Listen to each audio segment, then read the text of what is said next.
Welcome back. It's the Kovacs Report. It's time to take a look at a new number one from Image, Ghost Pepper by Ludo Lullabi and Adriano Lucas. Now, Image have been pumping out lots of new great number ones, so I thought this might be another gem to pick up, and that's what I'm going to do right now. I'm going to go through it page by page, give you my thoughts. There will be spoilers, so please, as always, read the book first if you don't want it spoiled. Like the video if you like the video, and subscribe. That would be really, really good. I'd really appreciate that. Wink, wink. Now, let's dive in. So, Ludo Lullabi is not only the curator, he's also the writer, artist, and letterer. So, Adriano Lucas has done a fine work on the colours. It has a sort of Western manga feel to it, actually, and I really like it. So, we are in this future dystopian world. This guy here with the cool helmet on is a priest, and he's giving a bit of speech, and this speech fills us in on what's come before. So, he says, the world before is no more. The world before has vanished. For centuries, the great cinder roamed across our planet. And now that's this sort of a Attack on Titan looking dude here, naked, causing destruction everywhere. He says, destroying everything in its wake, chaos, disease, and death were all that remained. Okay, now a hero did rise, a hero that believed in God, saying that, that what was missing before was religion. Now religion is back. This is what saved us. So they've turned this world into a very, very heavily religious place. So this hero rose called Batar, and he took the this giant being down. Like an avenging angel, he hurled himself at the beast, and alone he fought that final fight, freeing us from the Cinder's tyranny. Now we learn further on down the line in this book that he actually imprisoned him on the moon. So he just walks around the moon continually, forever trapped. Very, very interesting. Now, this priest is actually a bit of a beggar. I'm not even sure if he's really a real priest, but he's saying, listen, you're donating for the church, you're donating to God. So he's sort of like conning his way into a few coins. Anyway, we follow this family here, this man and his son. I take it it's his son. And they go to this food van where this beautiful delight, this delicacy is being cooked up, and everyone loves it. She's got this metal hand, I think, actually, because she puts her hand in the fat. Looks like a bit of a Hellboy hand, actually. Right fist of doom and all that. Right-handed doom. Anyway, I'm digressing. So this is Loloi, and she seems to be a central character in this. And she is going from village or town, serving food. As we pan out of this town, we see all the giant constructions that have been made, all this sort of technology here. And there is a guard droid robot cyborg, I think it's a cyborg, watching, and it's alerted that something has entered the area, and security is compromised. You need to get there straight away and ensure compliance. So not only there's a religion, there's this overbearing kind of government force that is really, really suppressing the people here. I mean, they live in abject poverty, right, as well. So it's all building a very interesting world. Now, there's this guy on the top of this roof. He has a restaurant. He's a chef, and he's angry that every time she comes to town, nobody eats at his place, and his food's terrible.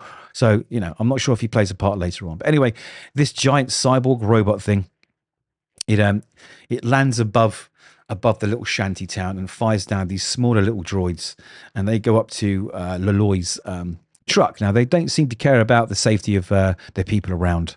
And at first we think it's Loloi that is being interrogated by these cyborgs, but it's not. It's one of her patrons who's eating his dinner, and he has this really cool cyborg. I think it's a cyborg sitting on his shoulder talking to him. It's really, really cool. He gets these red speech bubbles. Anyway, this guy gets super pissed off that his meal's been interrupted, and he takes these cyborgs on, tearing them in half, smashing them to pieces, and just causing devastation. And he reveals his name to be Ash. So the giant, horrible baddie was called Cinder, and this is called Ash. There's got to be some connection. His skin is ashen white as well, with his red eyes. So this guy, is he a hero? Is he a villain? We don't know. Anyway, we pan out, and there's an observatory that is watching the moon. This guy is obviously some government official, and excuse me, he's obviously checking that Cinder is safely walking the surface of the moon. One of his little cohorts comes and says, listen, we've had a report. One of our cyborgs actually ran away. And he said, that's impossible. These cyborgs, they don't have autonomy. They do what we tell them. And he watches the video feed of one of them being torn in half. He said, I think the cyborg actually felt fear and chose to run. And he notices who is standing there over the debris of these cyborgs. It's It's Ash, right? And he's terrified. He's like, no, this is impossible. This is going to end the world again. So he tries to fly off to his superiors to tell them what he's learned. And we jump back to Laloy here in her van. Now she comes up against this roadblock and she tries to lift it, but it's huge, of course, so she's not going to lift that. But she's got a hitchhiker. And that is Ash and his little cyborg robot friend. Now he comes out and just lifts it with one hand. So he is super, super strong. Obviously, he's torn these cyborgs apart, but he's even stronger than that. And they get to talking. And we find out that this little robot person that sits on his shoulder actually helped him earlier on because he was in a rage. And in these rages, he gets uncontrollable and he forgets everything. He doesn't remember afterwards. And we see him during the battle trying to calm him down. Let's jump to that page. And he's sort of like expands into this even bigger cyborg and pins him down and he talks him to sleep. So he's basically sort of really keeping this guy from going off the edge here and causing some major destruction. So he asks Laloy if they can hitch a ride to the next town because they're probably going to be looked for, let's just say. So they are at this beautiful little sort of, side of the mountain place looking at this full moon. And they hear a rumble, and it's another one of these giant cyborg ship robot things that lands. And Ash thinks it's an enemy, so he's stirred. He gets ready to fight, and she's like, "What are you doing? What are you doing?" He's come to collect an offering. So it looks like this government, whoever is in control of this world, of this area, is really taking from its citizens. It's not a pleasant place really to be.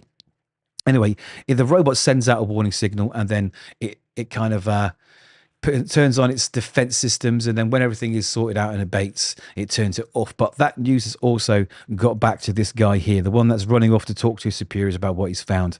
So finally he gets there, and we hear, I don't understand, what's the urgency? Why is this individual so problematic? He shouldn't even exist.